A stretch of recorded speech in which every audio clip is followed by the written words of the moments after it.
Assalamualaikum warahmatullahi wabarakatuh. Sebelumnya izin memperkenalkan diri, nama saya Iis Rumaiso dengan NIM 2108218. Di sini saya akan menjawab pertanyaan UAS pertumbuhan dan perkembangan motorik. Pertanyaannya yang ke-1, coba jelaskan apa kaitannya konsep pertumbuhan dan perkembangan dengan proses pembelajaran pendidikan jasmani di sekolah dasar. Apa sih perbedaan pertumbuhan dan perkembangan?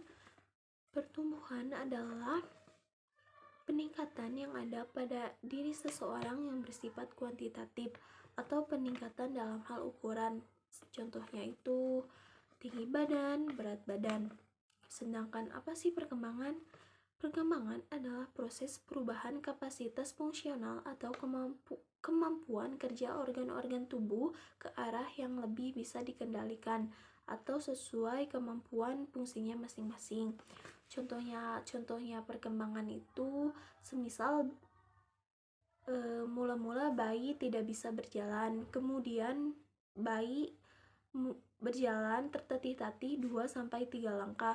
Seterusnya bayi bisa lancar berjalan. Apa sih kaitan pertumbuhan dan perkembangan dalam proses pembelajaran penjas di sekolah dasar? Karena olahraga merupakan faktor penting dalam pertumbuhan dan perkembangan. Selain menyehatkan tubuh juga, olahraga juga dapat memacu pertumbuhan. Aktivitas ini juga dapat meningkatkan suplai oksigen ke otak sehingga dapat meningkatkan prestasi belajar pada anak.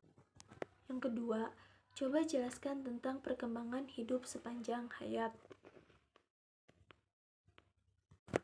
Maksudnya, perkembangan manusia itu tidak dihitung dari sejak bayi sampai dewasa, tetapi perkembangan ini juga dihitung pada masa dalam kandungan sampai tidak bernyawa. Kemudian terjadi perubahan dalam segi fisik, motorik, pikiran, emosi, dan sosial. Pola perubahan ini juga bisa menurun maupun meningkat. 3. Kenapa stunting sangat berbahaya bagi generasi mendatang? Karena generasi muda adalah generasi penerus pembangunan bangsa. Jika generasi muda ini masih banyaknya yang mengalami stunting, akan berpotensi ganggu sumber daya manusia yang berkualitas. Stunting ini juga berhubungan dengan kesehatan. Stunting ini juga banyak menimbulkan masalah pertumbuhan tinggi badan anak atau kerdil, berpotensi melambat perkembangan otak dengan dampak jangka panjang seperti keterbelakangan mental, rendahnya kemampuan belajar, serangan penyakit kronis seperti diabetes, hipertensi, hingga obesitas. Yang keempat, apa yang akan dialami jika siswa tersebut mengalami stunting? Jika siswa ini mengalami stunting, akan mengalami gangguan perkembangan otak.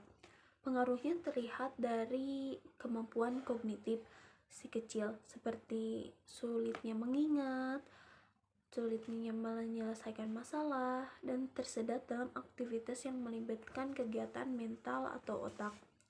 Yang kelima, jika kalian menjadi guru di kemudian hari, apa yang akan Anda lakukan terkait konsep DAP dalam proses pembelajaran?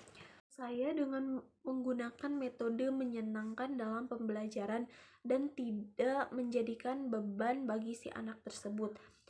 Dalam proses pembelajaran juga harus memperhatikan keunikan setiap anak, karena setiap anak itu berbeda-beda dan memiliki keistimewaannya masing-masing, seperti dalam hal minat, proses pembelajaran, kepribadian, maupun lain-lain.